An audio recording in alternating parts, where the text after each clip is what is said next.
This is part 14 of our Let's Play series for Breath of the Wild, and this part will be cooking some elixirs. We'll finally get off the Great Plateau and explore Hyrule Kingdom. I know, finally.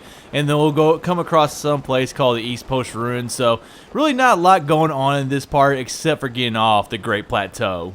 I mean, that's kind of a big milestone in this game because once you get that paraglider and you're able to get off that plateau, it's just the entire game literally opens up to you. You can go anywhere in this game world you want to now, and that's such a change of pace from being like gated behind barriers that you need specific items to get around. And this is truly where the open world experience kind of going along with what you're saying happens, and just it's so nice, like after being on a Great Plateau for so long, to finally get to this part of Hyrule Kingdom and just be able to go, like, you know, wherever we want to go, explore what we want to explore, and just actually we're not even off of there yet. I jumped the gun just a tad bit. I was getting a little bit too excited in this part. I looked down, I was like, oh crap, we actually cooked some elixirs first. I saw that tower sitting there. I'm like, oh, I thought the same thing. I'm like, oh, we haven't jumped off the edge yet.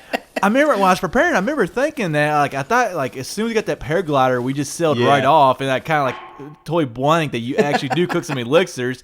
How you just didn't go off the Great Plateau, like, right as soon as you get that paraglider is beyond me. As soon as I got that thing, I was off of that place. Hey, you know me. I got to be prepared. You're going to see me cooking a lot of elixirs in all these videos, and it's just, I like to making sure I have plenty of things on hand, especially this early in the game when your health is so low, your equipment is just terrible. It's just, I like to always be stocked up whenever I can, so you'll see a lot of our parts, we will say, we're going to make some elixirs.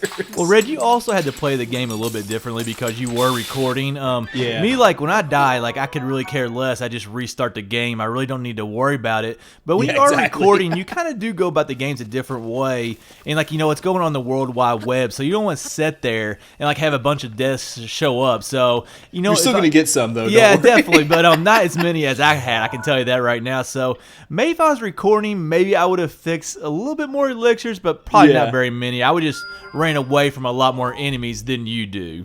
And now, finally, we're going to make that jump off the Great Plateau that we've been talking about. And I liked, like, right off the bat, they tell us to go beyond these the dueling peaks that you see there in the background. Yep. And early on in the game, I think those are a really good landmark to have, just because you can see them from just about everywhere, and they're so different from any other mountain in the game, like with that split down the middle of it. So it's like, it really is a nice landmark to have when you first come into this giant open world, just to help you keep your bearings. And that's just a beautiful view right there of the paraglider. I mean, we've got them already in the game. We're going to get them throughout the game, but that first time, like, really taking your big first flight, because the Temple of Time, like, yeah, it's a little bit high, but it's really not, like, you're not, like, really flying high. Right there you were. And then also one thing that I love is those big flags we saw kind of coming down the Hyrule field. I really don't know what they're for or what they represent. I really didn't take a good look at them while I was playing the game, but we'll see those throughout Hyrule field. It's just one of those cool little additions that I love that adds to the look of the game.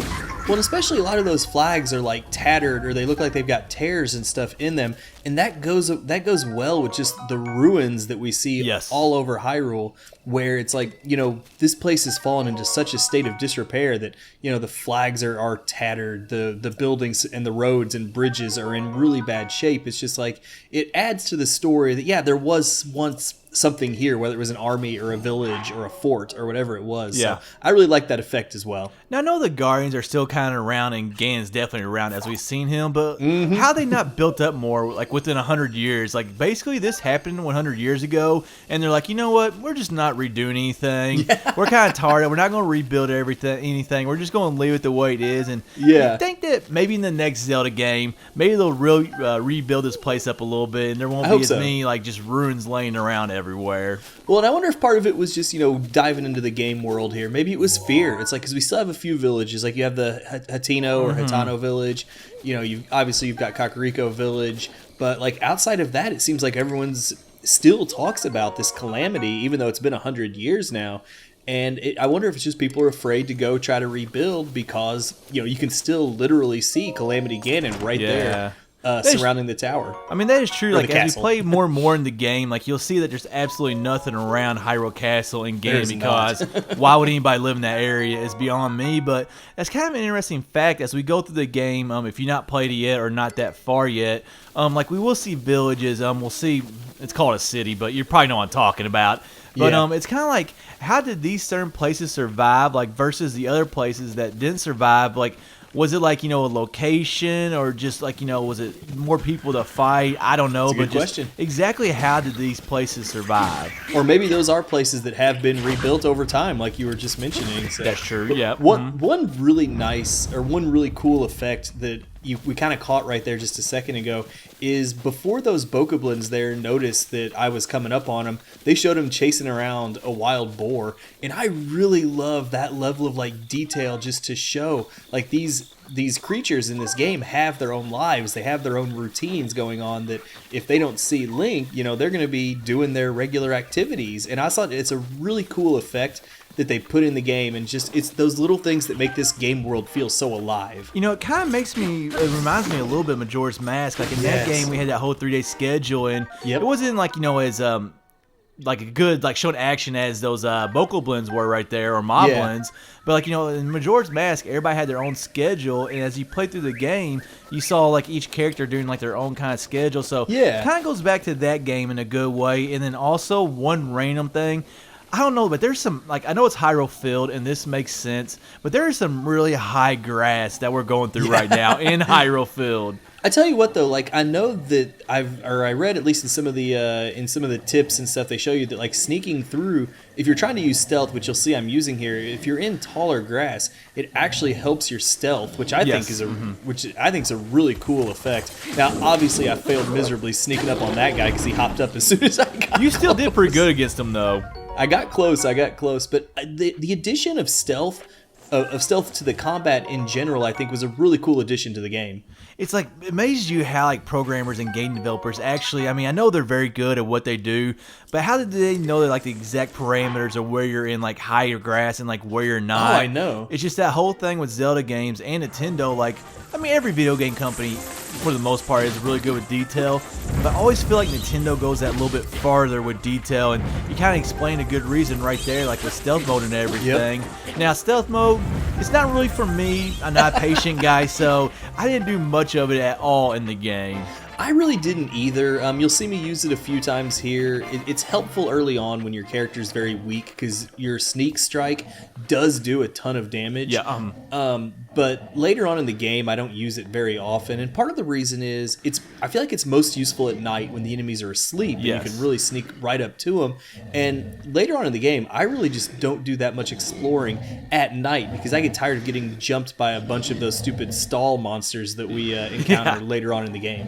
That's one of those things when it becomes night, you just sit by a fire or where you're cooking and just like sit there, or go to a hotel, as we'll see later on. You just sit there until the next morning, because there are a ton of monsters at night. And two, I just don't like the beauty at night. Like, it just has a whole different beauty to it. Agreed. I like the sunshine and everything. And kind of going along with your stealth thing, if you do try to do it during the day, they're moving around so much that they usually do see you when they get close. So the only good time to do it really is at night. But it is a smart and not easy, but it's a smart and easier way to kill the enemy. It really is, and like there are elixirs you can make that will actually make you even more sneaky, and I feel like I haven't used hardly any of those at all. Yeah, there's also we'll get some clothes. Well, I don't know if we'll actually do, because this is a let's play. I don't think I do.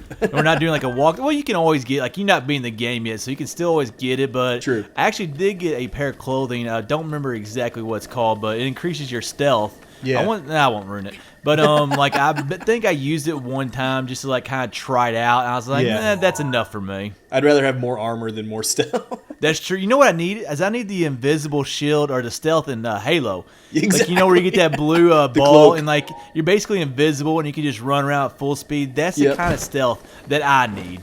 Now, you saw a minute ago that I actually was able to do a dodge that activated the flurry rush, and that is such a useful skill in this game, especially like early on when you don't have much health, you have bad equipment. The flurry rush lets you get in a slew of attacks, and I'm not great at it, but at least that was one good example of it. But this is going to go ahead and wrap up part 14 of Breath of the Wild.